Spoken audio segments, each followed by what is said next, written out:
So student, in the last video I have discussed that the resultant intensity at point P will be given by this relation, and in this relation you can see that there are two terms.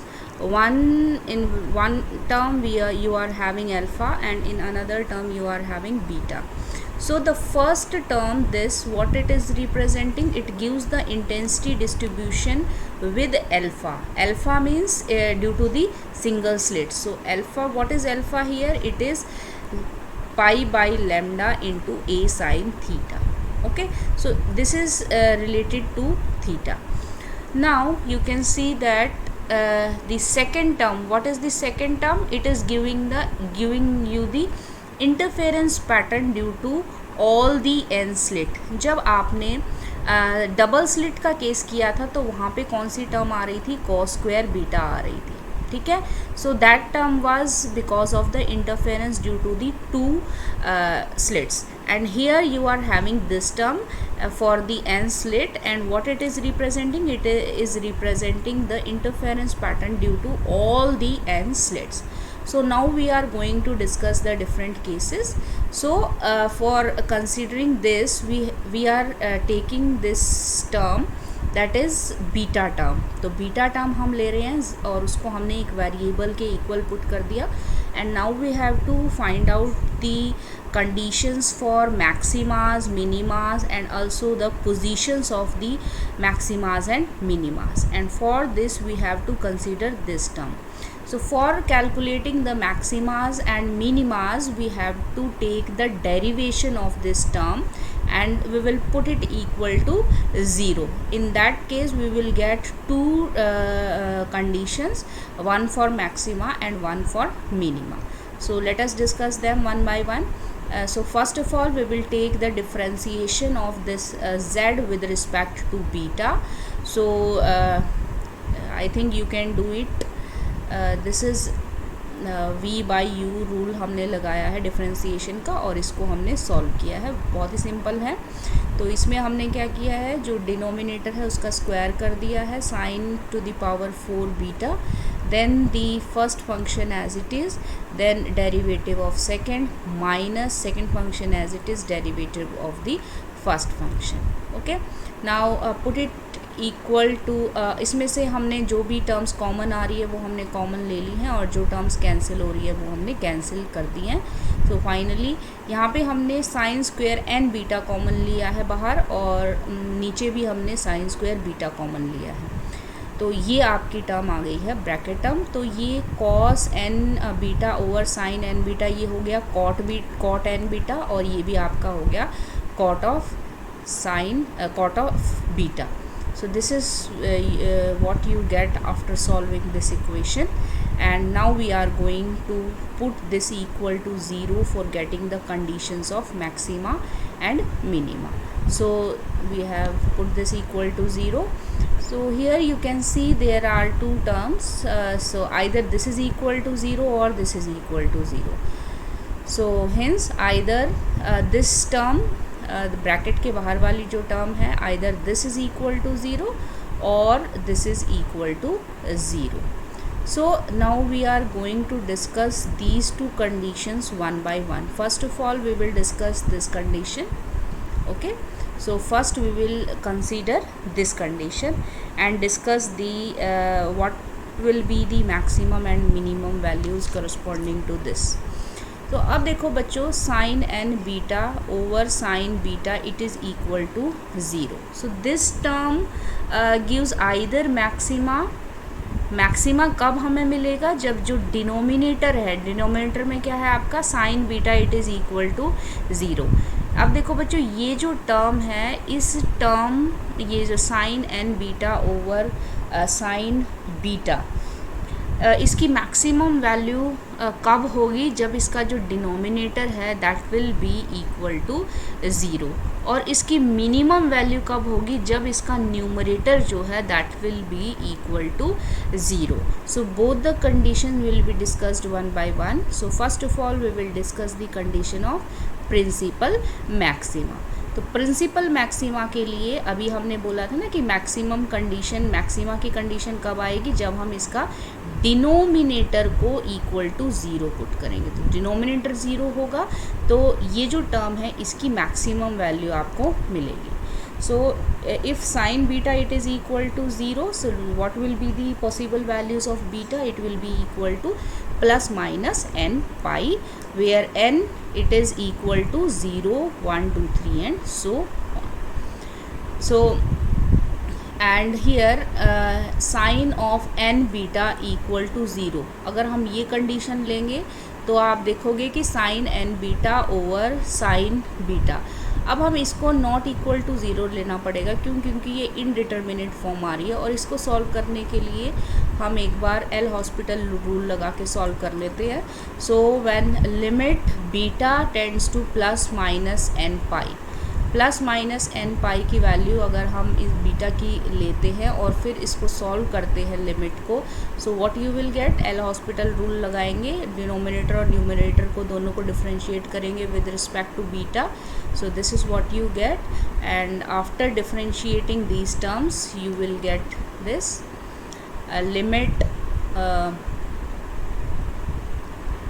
limit beta tends to plus minus n pi। ठीक है, तो यहाँ से देखो बच्चों, जब इसको solve करोगे तो ये क्या आएगा, differentiation of sine N beta will be equal to cos N beta over into N. Okay, और डिनोमिनेटर में क्या आएगा, कॉस ऑफ बीटा। तो यहाँ पे एन पाई पुट करोगे और यहाँ पे भी एन पाई पुट करोगे तो वैल्यू कितनी आएगी, इसकी वैल्यू आएगी 1 वैल्यू आएगी, cos of N pi will be equal to 1 यहाँ भी और यहाँ भी। So you will get N and ठीक है, so plus minus N because here beta value is plus minus N हम ले रहे हैं, एन पाई ले रहे हैं। So limit of beta tending to plus minus n pi, this term will be equal to plus minus capital N. Okay, so the resultant amplitude, what will be the resultant amplitude, R which is equal to a not sine alpha by alpha into 1, क्योंकि जो आपका resultant amplitude था बच्चों वो क्या था, A nought sine of alpha over alpha into sine of N beta over sine of beta. ठीक है, तो अब हमने ये टर्म कंसीडर की है और ये हमने देखा है कि इस टर्म की मैक्सिमम वैल्यू कब आएगी, जब हम साइन बीटा को इक्वल टू 0 लेंगे। तो जब हमने साइन बीटा को इक्वल टू 0 लिया है तो बीटा की possible values plus minus N pi ली है। तो इस पर्टिकुलर बीटा की वैल्यूज़ पे हमने देखा है कि इस अब हम क्या कैलकुलेट करना चाह रहे हैं, इस कंप्लीट टर्म की वैल्यू कैलकुलेट करना चाह रहे हैं। तो वो हमने कैलकुलेट की, तो जब हम इसको पुट करते हैं बीटा की वैल्यू इस टर्म में वो इनडिटर्मिनेट आ रही है, तो इसको सॉल्व करने के लिए हमने एल हॉस्पिटल रूल लगाया है और finally you will get the value plus minus N. ठीक है, तो जो रिजल्टेंट एम्पलीट्यूड है वो क्या आ जाएगा, मैक्सिमम एम्पलीट्यूड कितना आ जाएगा, A nought sine alpha by alpha into N. ठीक है, तो ये वैल्यू हम यहाँ पे पुट कर देंगे, तो this will be the amplitude. और जो इंटेंसिटी हो जाएगी वो intensity will be the square of this amplitude and this will be the intensity of the principal maxima. Clear हो गया? So this is how we find out the intensity of the principal maxima. Now the positions, intensity तो निकाल ली, लेकिन अब हमने क्या निकालना है, पोजीशंस ऑफ प्रिंसिपल मैक्सिमा। तो पोजीशंस ऑफ प्रिंसिपल मैक्सिमा के लिए देखो क्या है कि बीटा हमें पता है in terms of theta it is equal to pi by lambda A plus B sine theta N and it is equal to plus minus N pi. अभी हमने प्रिंसिपल मैक्सिमा की ये कंडीशन निकाली थी that beta must be equal to plus minus N pi. तो बस beta की value put करनी है और यहाँ से हमें साइन थीटा की वैल्यू निकालनी है। तो यहाँ से पाई कैंसिल हो गया। So this is what you get, A plus B sine theta N equal to plus minus N pi. और ये जो इक्वेशन है बच्चों, इसको हम बोलते हैं ग्रेटिंग लॉ। ठीक है, and here n values varies from 0 1 2 3 and this is called the grating law for the principal maxima. तो कई बार आपसे पूछा जाता है what is grating law. So grating law is this a plus b sin theta n equal to plus minus n lambda. Here a plus b is the grating element. Okay, so now let us find out the position of all the first three principal maximas. So for the first principal maxima we will put n equal to 0.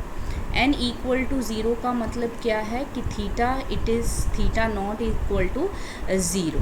So this will give you the direction of the position of the first principal maxima और इसको हम बोलते हैं central maxima. So this will correspond to the central bright band and which is known as the central maxima. ठीक है बच्चों, तो जब हम वो डबल स्लिट का केस कर रहे थे तो वहाँ पे आपने क्या फाइंड आउट किया था, जब हम इंटरफेरेंस फ्रिंजेस निकाल रहे थे तो मैक्सिमाज और मिनिमाज आए था. But in case of N slit there is a central maxima and then there are many more principal maximas. So for n equal to 0 हमने क्या देखा है, द पोजीशन जो है that is theta not equal to 0 and this will correspond to the central maxima which is the brightest band.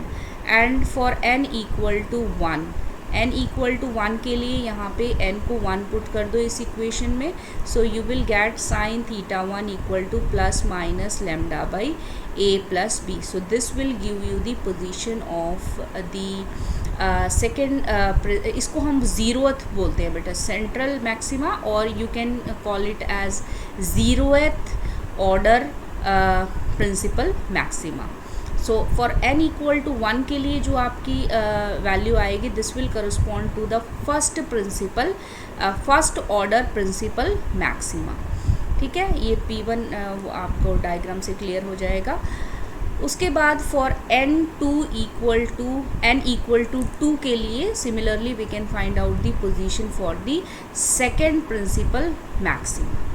So these are the positions of the principal maxima and generally आप ऐसे लिख सकते हो sine theta n it is equal to plus minus n lambda over a plus b. ठीक है, so this is how we find out the positions of principal maxima and intensity of principal maxima हमने निकाल ली है. Now we will discuss about the minimas. तो minimas के लिए हमें देखो बच्चों, जो बीटा की वैल्यू है, जब हम ये वाली टर्म हमने ली थी तो जो मैक्सिमम वैल्यू के लिए इसके डिनोमिनेटर को इक्वल टू 0 पुट किया था, और इसकी जो मिनिमम वैल्यू होगी वो कब आएगी, जब इसका न्यूमरेटर इक्वल टू 0 होगा. So for minimas what we have to take the value of sine n beta और numerator of this term equal to 0 and at the same time the sin beta must not be equal to 0 because if we take it also equal to 0, ये हम already case कर चुके हैं जो कि आपको maxima की वैल्यू देता है, सेंट्रल मैक्सिमा की वैल्यू देता है. So now we have to take sin beta not equal to 0.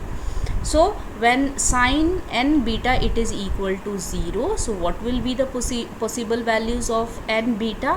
It will be equal to plus minus m pi. हम यहाँ पे कोई दूसरा इंटीजर ले रहे हैं क्योंकि n हम ऑलरेडी ले चुके हैं.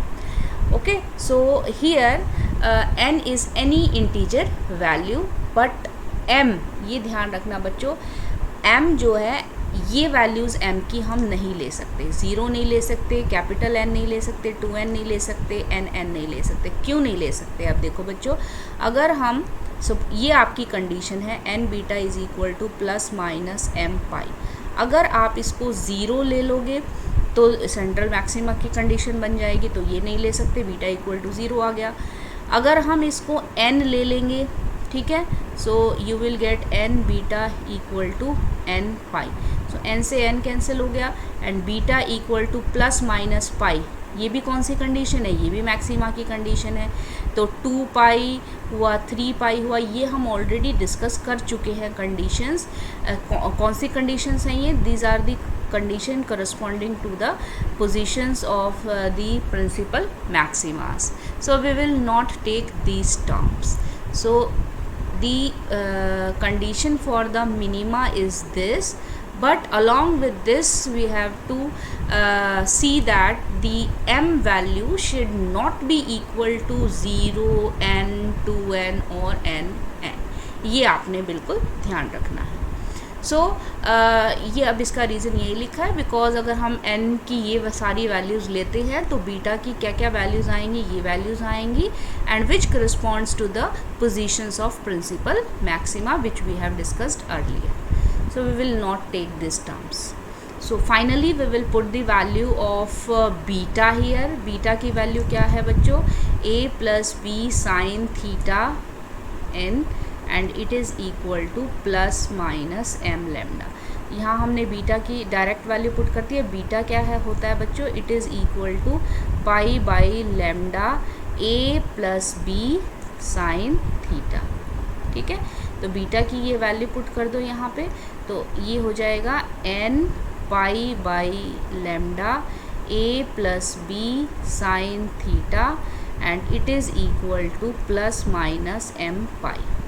ठीक है, पाई से पाई कैंसिल हो जाएगा. सो यहाँ पे क्या रह गया, n beta it is equal to n into a plus B sine theta, a plus B sine theta and it is equal to ये लैम्डा आपका यहाँ चला जाएगा.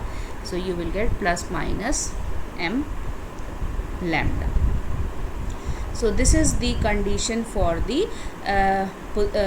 these are the positions you can say of the minima, a plus b sin theta m and it is equal to plus minus m into lambda by capital M.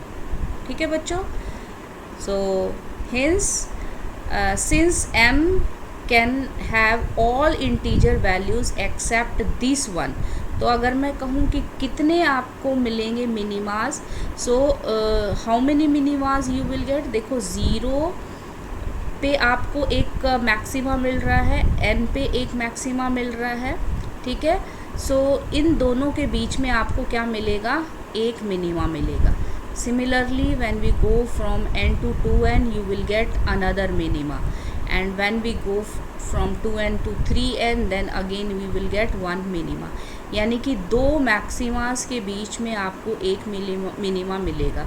तो अगर आपके पास n if I say if you are having n principal maximas, तो उसके corresponding मिनिमास आपको कितने मिलेंगे, n-1 मिलेंगे. ठीक है, सो यही लिखा हुआ है यहाँ पे, since small m can have all integer values except these one, it is evident that there are n-1 equally spaced minimas between the two consecutive principal maximas for, that is corresponding to 0 and n. ठीक है बच्चों, तो अभी हमने discuss किया क्या discuss किया है, प्रिंसिपल मैक्सिमास की इंटेंसिटी डिस्कस की है, प्रिंसिपल मैक्सिमा की पोजीशन डिस्कस की है और मिनिमास की हमने position discuss की है. So in the next lecture we will discuss about the secondary maximas and the position of the secondary maximas and also the intensity of the secondary maximas.